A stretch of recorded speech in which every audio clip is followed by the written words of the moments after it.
Hello and welcome to this video on soil compaction and bonsai. As most people who have had bonsai for a few years will know, the soil in each pot is slowly consumed by the tree. This leads to the soil inorganics being slowly concentrated. Compaction means poor water penetration, retention, and nutrition. This will be closely related to the growth of the fibrous root ball and other less obvious symptoms of ill health. Before looking at soil in this specific context, it is worth watching either one or both of the videos linked in description and top right on soil mixes and their properties. In a broad sense, soil compaction is a process of squishing all the parts that are still there together until the pores between them get so small that water will not flow between them. This means less big pores that water flows into the center of the soil with, fewer total pores, and more density in the surrounding material, which means that water penetrates at a far lower rate. In a field, this is overcome with plowing and other agricultural activities. In the wild, animals, insects, and other organisms in the ecosystem achieve the same result. This opens, aerates, and restructures the soil. This in turn revitalizes it. In bonsai, we have the problem of everything being controlled or limited.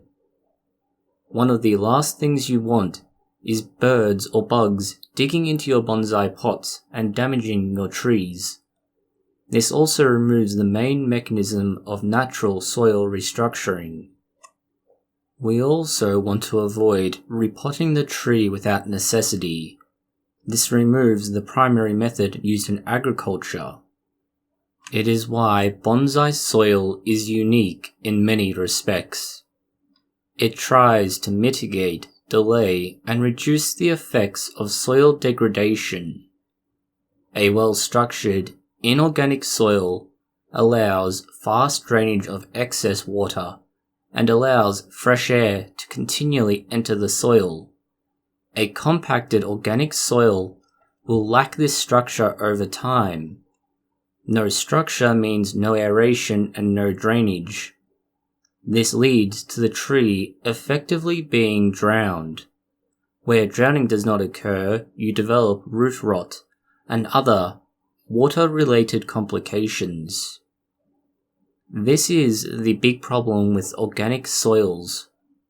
They generally contain a large amount of good-sized particles when the tree is first planted out. This is great for the first maybe 12 months. Over time, these break down as the bonsai tree accesses the essential components within. This then leads to those particles breaking down into smaller parts which coagulate and become compacted. Compacted soil means less air pockets, less water pockets, and this means no exchange of air and water. More importantly, water does not find its way from the top of the pot right through to the bottom by going through the soil mix. Instead, it will go around and likely come into contact with the pot itself. If the water cannot get out of the pot, it becomes waterlogged, which will destroy your tree. You may think that if organic matter is the problem, then perhaps you can look at including more inorganic material. These have certain advantages. Primarily, they retain their structure for a long time, and the small amounts which do break off and down only further help to disrupt the matrix that organic material develops. This means you will get better water retention in some respects, but you will also find that water is not retained as well overall. When used appropriately and effectively, a good inorganic soil mix can keep a tree alive for a very long time, but you need to support it using appropriate methods such as fertilizing. The inorganic mixes will lack some of the necessary material in the long term for the success of your bonsai. These two scenarios exemplify why compacted soils are a big problem in bonsai. They generally lead to root rot and tree death. If this does not happen, then the soil loses too much water and the tree essentially becomes dehydrated. In either scenario, the soil cannot exchange air and water. This leads to trees suffocating in a manner of speaking, or drowning in another. Of the two main ingredient categories of bonsai ingredients, your inorganics are going to produce a consistent, long-term result. This creates a problem in a world with changing seasons, weather, and plants. How do you keep up with it? This is why balancing the organics is important. It is why you sift out small particulates from your bonsai mix in most cases. Removing these small particles will allow the tree to keep that matrix of soil open for a much longer time. This means better water retention and drainage. If you were to keep small particles in your mix, you would find they break down very quickly, leading to the entire system becoming fouled up. If that were to happen, you have very few options as to how you would correct it. The obvious is to repot the tree, but as mentioned at the start, you want to avoid that for as long as possible.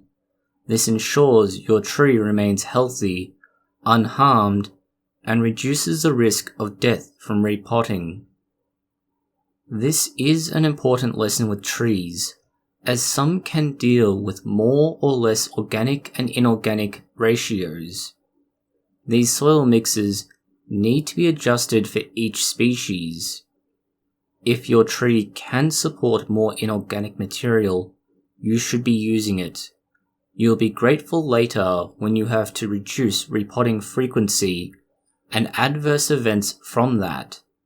It also presents certain advantages in the way the tree can access certain material, and to a certain extent how much attention you need to have for each tree in your possession. A higher ratio of inorganic matter means more regular fertilizing and attention to ensure that it is getting what it needs. Thank you for watching this video. If you have found it interesting, consider liking, sharing, and subscribing. Please post any comments, questions, or suggestions below.